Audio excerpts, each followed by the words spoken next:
Shalom, perkenalkan nama saya Nofisa Arisa Mosir. Nah, pada video saya kali ini saya akan menjelaskan sedikit tentang administrasi kurikulum. Nah, sebelum sampai ke penjelasan tentang administrasi kurikulum, saya akan menjelaskan definisi dari administrasi dan definisi dari kurikulum. Yang pertama yaitu administrasi. Administrasi dapat didefinisikan sebagai seluruh proses kerjasama antara dua orang manusia atau lebih yang didasarkan pada proses dan pengelolaan yang dilakukan untuk mencapai tujuan bersama. Dan yang kedua yaitu kurikulum. Kurikulum merupakan seperangkat rencana atau pengaturan mengenai tujuan, isi, dan materi serta cara yang digunakan sebagai pedoman untuk melakukan pembelajaran dalam mencapai tujuan pendidikan. Baiklah, selanjutnya kita masuk pada penjelasan tentang administrasi kurikulum. Administrasi kurikulum adalah seluruh rangkaian proses usaha atau kerjasama yang dilakukan secara sadar untuk meningkatkan atau mengatur penyelenggaraan kurikulum dalam rangka memperlancar tercapainya tujuan pembelajaran dengan memusatkan upaya untuk meningkatkan kualitas proses belajar dan mengajar bagi peserta didik dan pendidik. Selanjutnya yaitu tentang ruang lingkup administrasi kurikulum atau proses administrasi kurikulum, yang dimulai dari yang pertama yaitu perencanaan kurikulum. Perencanaan kurikulum berfungsi sebagai pedoman dan alat pengaturan dalam manajemen pendidikan yang terdiri dari berupa jenis dan serta sumber yang dibutuhkan oleh peserta serta perlengkapan media pembelajaran dan tindakan yang harus dikerjakan, merencanakan berbagai sumber biaya, tenaga, sarana dan prasarana yang dibutuhkan dalam mendukung proses pembelajaran untuk mencapai tujuan dari pendidikan. Ada dua yang perlu dilakukan dalam proses pelaksanaan kurikulum.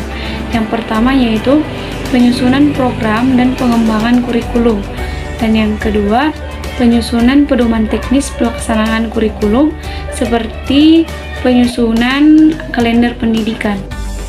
Ruang lingkup administrasi kurikulum yang kedua yaitu pengorganisasian kurikulum. Di dalam administrasi kurikulum, organisasi adalah merupakan desain bahan-bahan kurikulum yang memiliki tujuan untuk mempermudah peserta didik untuk mendalami serta menguasai pembelajaran atau pelajaran serta mempermudah proses atau jalan belajar sehingga tujuan dari pembelajaran dapat tercapai secara efektif dan efisien. Ruang lingkup administrasi kurikulum yang ketiga yaitu pelaksanaan kurikulum.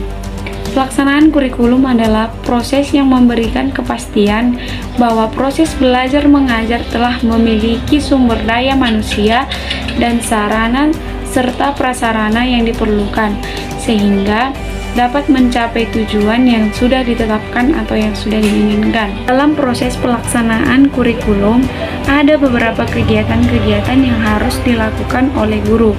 Yang pertama, penyusunan program pengajaran semesteran. Nah, hal ini bertujuan untuk menjabarkan bahan pelajaran yang disajikan guru dalam proses belajar mengajar. Dan tujuan yang kedua yaitu untuk mengarahkan tugas yang harus ditempuh guru agar pengajaran dapat dilakukan secara bertahap dengan tepat. Kegiatan yang kedua yang harus dilakukan guru yaitu penyusunan persiapan mengajar yang akan digunakan dan dipedomi oleh guru dalam melaksanakan proses belajar mengajar di kelas. Dan kegiatan yang ketiga yaitu pelaksanaan proses belajar mengajar sesuai dengan rancangan yang sudah dibuat guru. Dan yang ketiga, kegiatan kurikuler dan ekstrakurikuler.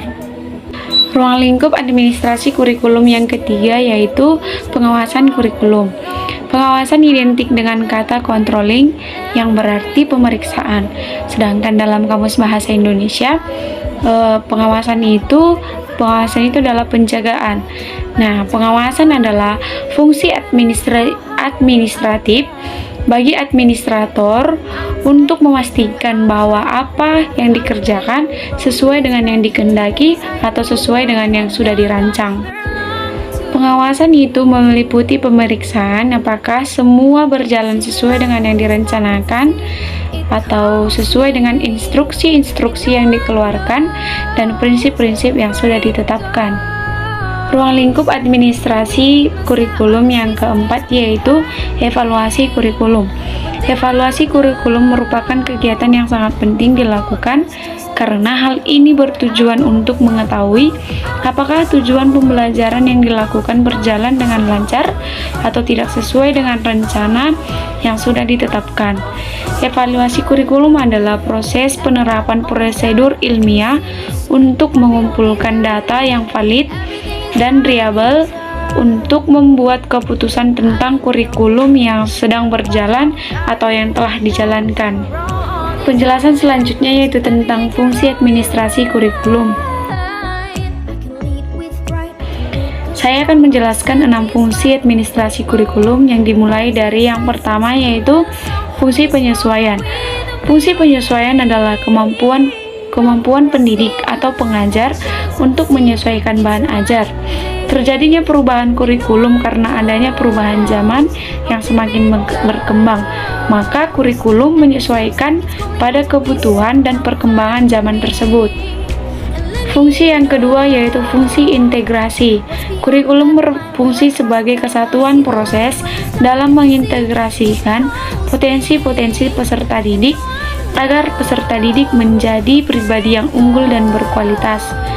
Fungsi yang ketiga yaitu fungsi diferensiasi. Kurikulum berfungsi sebagai diferensiasi adalah sebagai alat yang memberikan pelayanan dari berbagai jenis perbedaan di setiap siswa yang harus dihargai dan dilayani. Fungsi yang keempat yaitu fungsi persiapan. Kurikulum berfungsi sebagai persiapan, yaitu sebagai alat pendidikan yang dapat mempersiapkan siswa ke jenjang pendidikan selanjutnya, serta juga mempersiapkan diri agar memiliki persiapan hidup di dalam masyarakat. Fungsi yang kelima yaitu fungsi pemilihan. Kurikulum berfungsi sebagai pemilihan adalah memberi peluang bagi siswa untuk memilih program belajar yang sesuai dengan minat dan bakat siswa tersebut. Fungsi yang keenam yaitu fungsi diagnostik. Kurikulum sebagai diagnostik adalah sebagai alat pendidikan yang mampu mengarahkan dan memahami perbaikan-perbaikan potensi siswa serta kelemahan dirinya. Jika telah memahami potensi dan mengetahui kelemahannya, maka diharapkan siswa dapat mengembangkan potensi dan memperbaiki kelemahannya tersebut. Baiklah, demikian penjelasan saya tentang administrasi kurikulum. Semoga penjelasan saya dapat bermanfaat bagi saudara-saudara sekalian. Akhir kata saya sampaikan terima kasih. Shalom.